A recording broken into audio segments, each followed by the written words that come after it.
Hi, this is Ellen Popkin here, and I'm continuing a series that I started on shape. And it's how to shape your future actually with your present and current mindset, with what you're thinking. And we already covered the first part of the series, which was on S, that life is really just a series of moment in time. And basically, the next one, which was H, is how do you look at those series of moments in time? I mean, the goal is to have as many positive experiences and as many positive series of moments in time. And a lot of that is really based on your perception of how you see each moment. Two different people in the same circumstances will describe it differently. So, we asked you to think about how you see. Now we come to the next letter, which is A. And A really stands for two things almost. I was trying to debate between which word, but I'm going to start with acknowledgement, because the reason I'm starting with that is because this is a tool that I use, an actual really coping skill that I use to actually overcome anxiety. I am a published self-help author of the Anxiety Disorder Workbook, and I really utilize when it was kind of crazy for me. I was always a very positive person, and when the panic attacks hit and I didn't seek initial help, basically, long story short, it really led to severe crippling anxiety for me for a period of about 10 months. And I used the tools that I knew of how to set goals and mind setting, and they actually call it cognitive behavior therapy, which is changing your mind. I used that to overcome, and then many years later I had a major setback when I went through the loss of, a lot of losses in my life anyway. But one of the things that I learned to do, and one of the tools, because I was not used to having an anxiety mindset, was to carry a pen and a paper around with me. Now, I know today a lot of people like their electronics, so it doesn't matter. As long as you have some little device, something that you can keep in your handbag or your pocket, something close by all the time, so that you can catch yourself and actually acknowledge the things that you are saying incorrectly.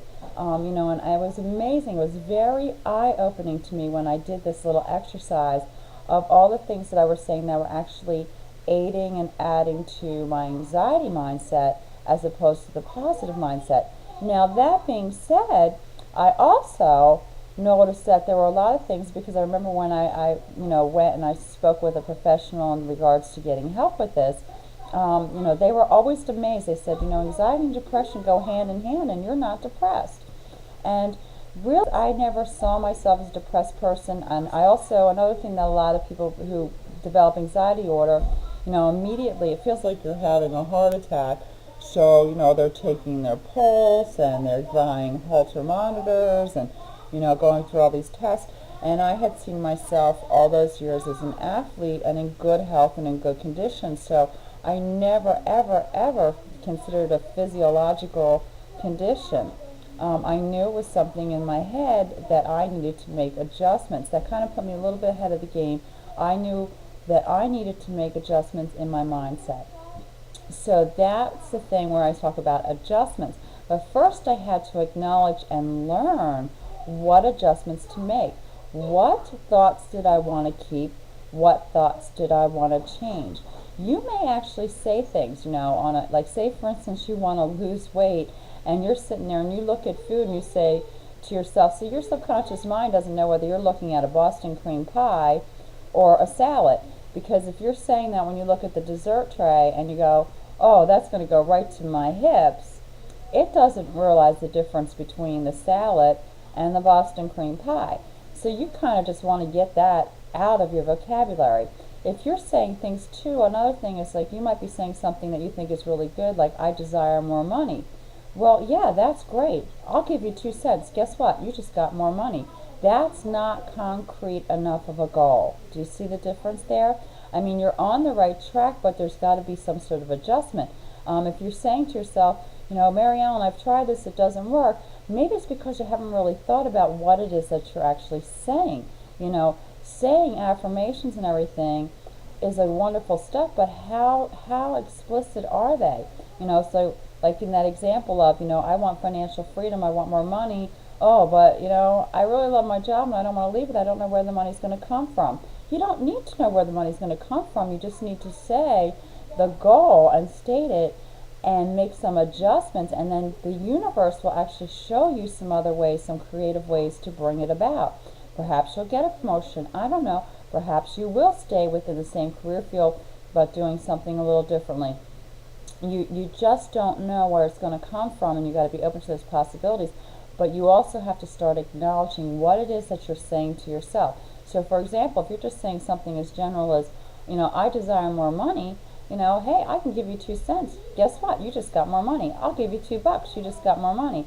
Now, who would prefer 200, 2,000, 200,000, 2 million? Get my point? Okay? So you need to know what it is that your self-talk is. What is it that you're saying to yourself? And that's why I recommend a pen and a paper, or PDA or some other little device, whatever it is that's going to be convenient for you. So during the day, you're going to become conscious and aware and make notations of the things that you say correctly and the things that you don't. And what I did was later on in the evening, I would sometimes I would just look over my notes on the weekend and look them over and say, yeah, this one I can change and improve upon. This one, we really got a ditch. And so on and so forth. So anyway, I have a website. It's mentorwithmaryellen.com. And, I'd love for you to take a look there. We do some updates and, some podcasts and things. And this is all about how to change your life, how to shape your life by shaping your thought process. And we will be doing another video here on YouTube, and it will cover the letter P, which we'll talk about how to plan, prepare, and for the goal setting and changing your positive mental attitude. All right, this is Mary Ellen signing off. It was great talking with you again. I really enjoy doing these and sharing things that I have learned along the way. And once again, visit my site, Mentor with Mary Ellen. Also, please rate these videos. It really helps to get a lot of feedback. And with that, I'm going to go. That's my little girl. Okay, bye-bye. Can we heat this?